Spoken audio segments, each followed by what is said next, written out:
Hello, this is Matt Slick from the Matt Slick Live podcast, where I defend the Christian faith and lay out our foundations of the truth of God's Word. Your chosen Truth Network podcast is starting in just a few seconds. Enjoy it, share it, but most of all, thank you for listening and for choosing the Truth Podcast Network.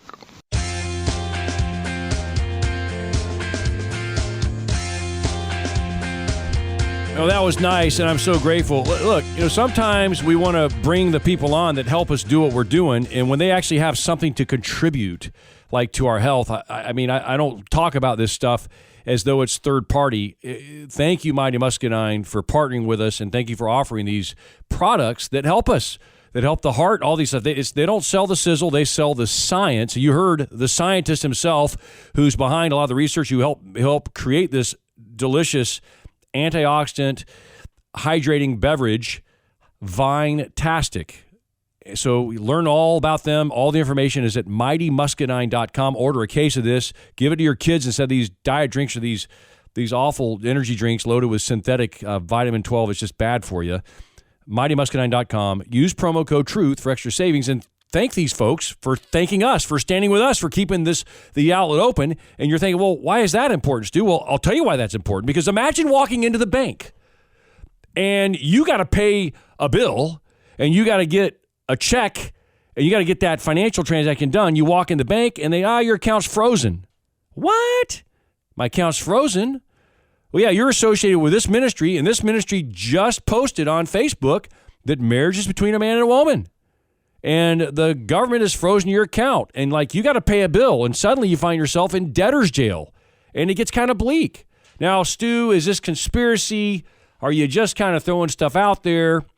Well, I'm going to read the title of the article, and I'm going to bring on the judge. He's on the air with us right now. He's the president of one of the top apologetics schools in the world, Southern Evangelical Seminary out of Charlotte, North Carolina, Matthews specifically. Here's the title of his article. The persecution of true Christianity is no longer a future threat. It is alive and well in America right now. Judge Phil Ginn, sir, are you just hypothesizing, or do you really stand by those words? Are you saying that the government, the IRS, is actually weaponizing our banking against Christians for standing for biblical values? Sir, welcome to Truth Talk Live. Well, Stu, it's always a pleasure to be with you, and I'm going to order me a case of this Vine-tastic. Just listening to you've convinced me. First of all, I'm ready to go. Well, that's great. Well, I'm glad. I'll try to. We had lunch today in Charlotte, which was a privilege, and you blew us away. I wish I had a pen to write all the stuff down you said, and I should have brought you some of it with me. But next time I'll bring some. But that sounds great. But I mean, President Ginn, the president of this fine institution. You write this thing. I mean, are you gaslighting? Are you saying people's bank's account have been truly shut down? They can't write checks because of their Christian views? It is right on us, Stu. I'm sorry to tell you that. And it has been sneaking under the radar for a couple of years now. But it is apparent that both, first of all, I would say that we're seeing the weaponization of various governmental entities already. We've seen the FBI, we've seen the Department of the Treasury through the IRS, and that's part of this that we'll speak about today. But we've also seen state welfare departments taking children out of homes simply because the parents are not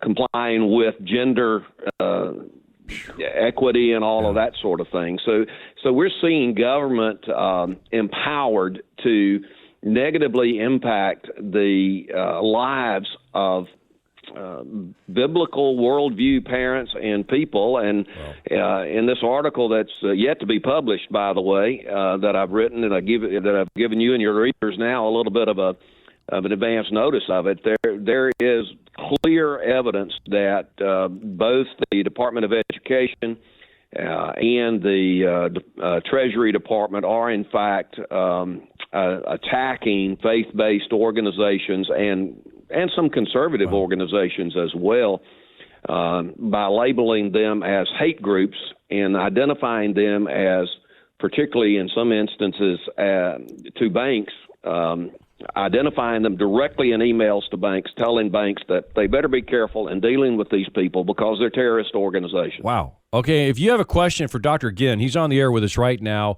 He's a judge.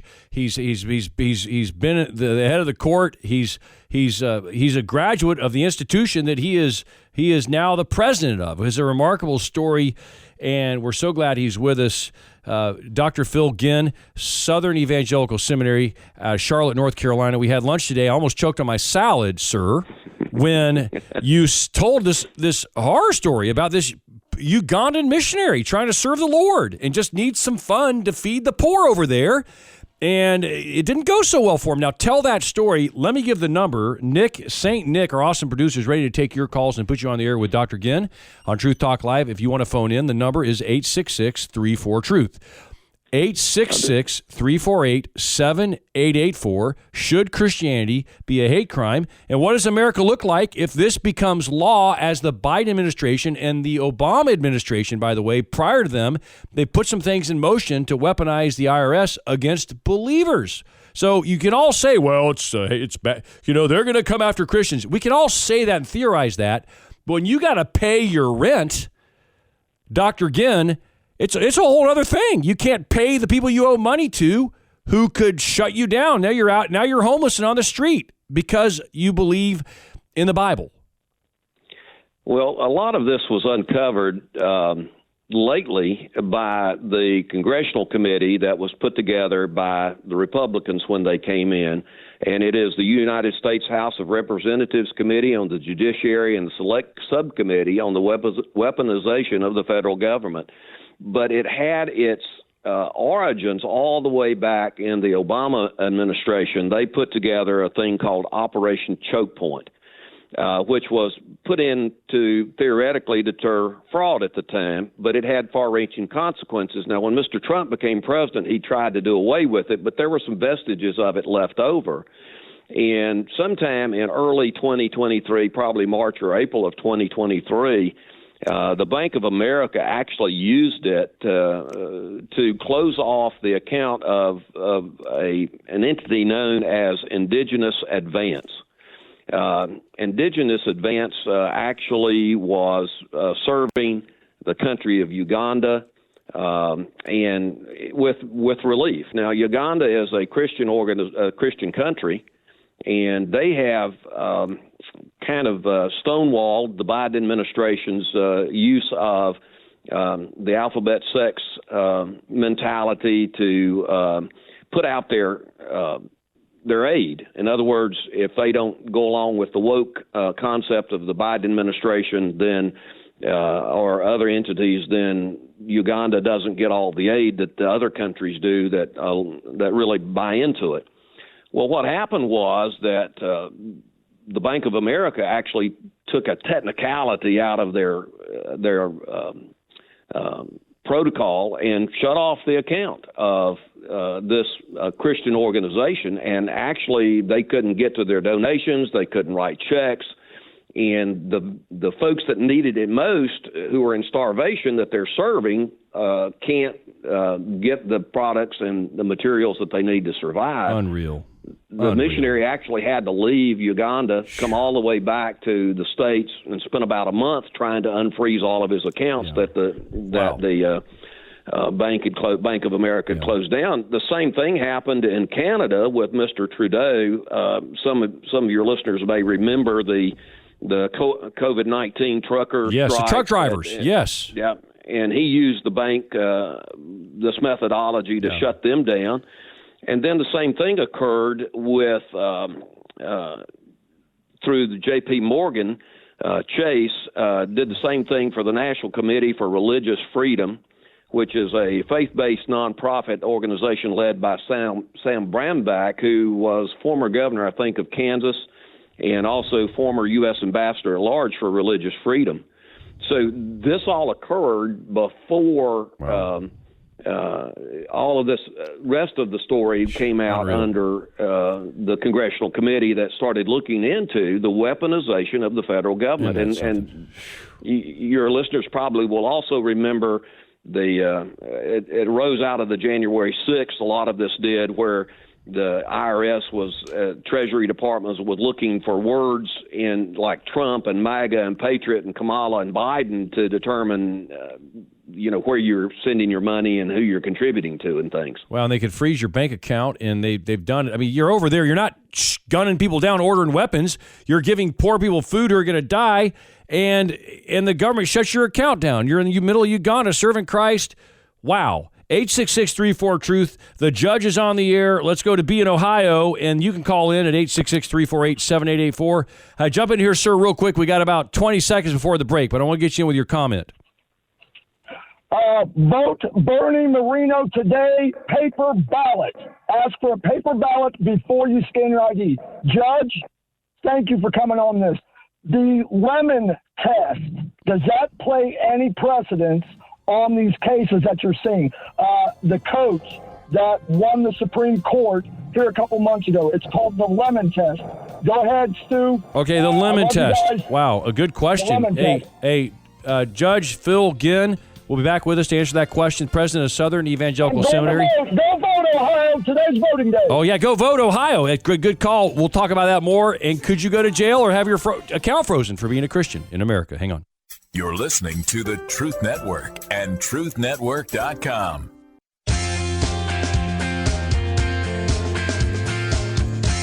What would you do if your bank account was frozen? You're just trying to pay your bills. You're just trying to give a gift to the Lord, give a donation. You're trying to buy some Vine-tastic. Like I just had a conversation with one of our studio audience who brings a sugar drink into the studio. I'm like, why aren't you drinking this? It tastes great. It's got no sugar, no calories, no carbs. It's loaded with all these good things. And so he's on his phone now ordering Vine-tastic, going to mightymuscadine.com, entering promo code TRUTH, but he can't do it. What happened? Because someone found out he was a Christian at the government, at the Southern Center for Law and Poverty. Like that sounds like such a wholesome group. No, that group wants to put you in jail if you believe what the Bible says. And so Dr. Phil Ginn, who's the president of Southern Evangelical Seminary, he's a judge. He knows the law of the land, and he knows the law of the Lord, and he teaches and he leads Bible studies, and he's trying to tell us today. And by the way, I want to hear what you would do. If you want to call in, the government shuts your account down because of your beliefs. 866-34-TRUTH. We will boldly say on this program, Dr. Ginn, that we are for marriage between a man and a woman. Does that mean we hate people that want to marry their mom or their sister, or if a man wants? No! Marry whoever you want. It's a free country. But what we believe is what the Bible believes. It doesn't mean we hate anybody. We love everyone and we want them to come to know the Lord. But the government says because we believe Jesus is the only way, therefore, we hate all religions, or therefore that's hate speech. And it's one thing for them to theorize that or say that, Dr. Phil Ginn, but it's another thing for them to infiltrate the education, the National Education Association, and all these organizations that our government is sponsoring, including the IRS, to go after people and shut their bank accounts down. That's becoming censorious, and you're saying that's actually happening in this country right now. Well, it is. In response to what your caller said a while ago, there is no lemon test to apply to this. Lemon test is what a court does. There's not been any court action over this, and basically they just got caught. The government just got caught red-handed doing this. Yeah. And so there's not been any court action. Lemon test doesn't apply, but coincidentally, Coach Kennedy that he referred to has become a dear friend of mine, and I'm proud to say that he's now a student at Southern Evangelical Seminary. Oh, so I'm so glad to do that. Now, let me tie you back into something here. Alliance Defense Fund, which is one of our partners here at SES and in the defense of religious freedom, happened to get onto this hate list that the Southern Poverty Law Center put out. And banks are being warned about doing business with them because of that. Let me just give you a list that you've got some standard groups that really deserve to be there. Holocaust deniers and different things like that. But let me read you a few of the Christian groups that are on this hate list that has been promulgated by the Southern Poverty Law Center and apparently adopted by the federal government. Well, the law center is under the government, so the Biden administration turns them loose to then go to the IRS and say these people are haters. which includes everyone on this call and probably a lot of people listening right now. So give us the list. This is just a partial list. The Alliance Defense Fund, the Liberty Council, that heinous group known as the Family Research Council. Wow. The Ruth Institute, I'm not very familiar with them, but they help survivors of the so-called sexual revolution. Those are the ones who are managing to get out of the alphabet sex gang, and they're trying to rehabilitate them. The American College of Pediatricians is on the list. This is the conservative counterpart to the American Academy of Pediatricians that has just gone hog wild into the transgender business. But not to be outdone, there's been a meeting between the Department of Education and including Vice President Harris, who apparently was fresh off of taking a victory lap for solving the border crisis as the czar when she attended the meeting. But at any rate, the Department of Education now has had this meeting, and within a short period of time, they had the meeting with the Southern Poverty Law Center, and all of a sudden, folks like Moms for Liberty started showing up on it. Parents Defending Education, No Left Turn in Education, Courage is a Habit, and there are others that are showing up on this terrorist list. Wow. Now let me tell you who these terrorists are. These terrorists are moms of 5-year-olds who go to the town hall meeting or to the teachers meeting at the school, and they say we don't want our children. And they read the pornography they're reading to the 5-year-olds. And we don't want our children hearing this, and we don't want our children seeing these graphic pornographic images. Please stop. That's all they do peacefully. And now they're called hate crimes offenders, and you're telling me their bank account is their organizations are appearing on these lists that our government is putting out as haters that could potentially go to jail or lose their bank accounts. That's correct. And we also have found out from the congressional committee that was looking into it that White House officials have met at least 11 times since January of 2021 when Mr. Biden took over. They've met with the leaders of the Southern Poverty Law Center at least 11 times. Mr. Biden has appointed one of the lead attorneys from that group to the appeals court. It just raises a lot of concern about how much influence this particular, I call them a hate group, has in the current and past Democrat administrations. Wow, and that's a common Marxist tactic. Brilliant. Karl Marx, atheist and hater of all things good, basically said, "Hey, call your enemies racist. If you're racist, call your enemies everything that you are." In order to, so he's saying he called the Christians evil and haters and hate mongers and bigots. There's a bigotry list on here you mentioned in your article. So it's upside down. And what do believers do, Dr. Ginn? What do we do as believers? I mean, less than 10% of Christians are even sharing their faith, sharing the gospel actively. Less than 60% of believers actually voted in the last election. And a bunch of those voted for the nice grandfatherly man who wants to kill our young and who's imposing these laws because they hated the mean guy who was actually standing for religious freedom. So give us some advice here. There seems to abound a bunch of confusion among the ranks of Christendom. The vaporization of the church. We're just molding into the walls. We're becoming wallflowers, and that's a shame. One of the things that we talk about here at Southern Evangelical Seminary, Stu, is when Paul calls us to put on the armor of God. He lists all of the armor, and your listeners are probably familiar with that. Then he calls us to stand in that armor. And I think that's what Christians need to be doing. And if you are too weak to stand for some reason, then at least support those who are standing. And it's not just standing for the gospel. We've got to do that. We've got to proclaim the gospel. But we as American citizens need to be standing and saying, we love this nation enough not to let it go to hell in a handbasket around us.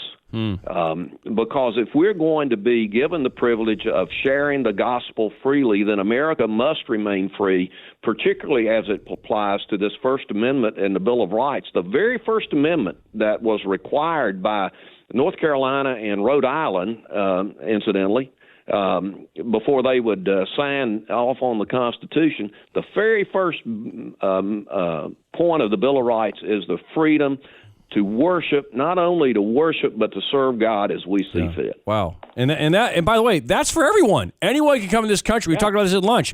Buddhists, Hindus, Muslims, worship freely in this country.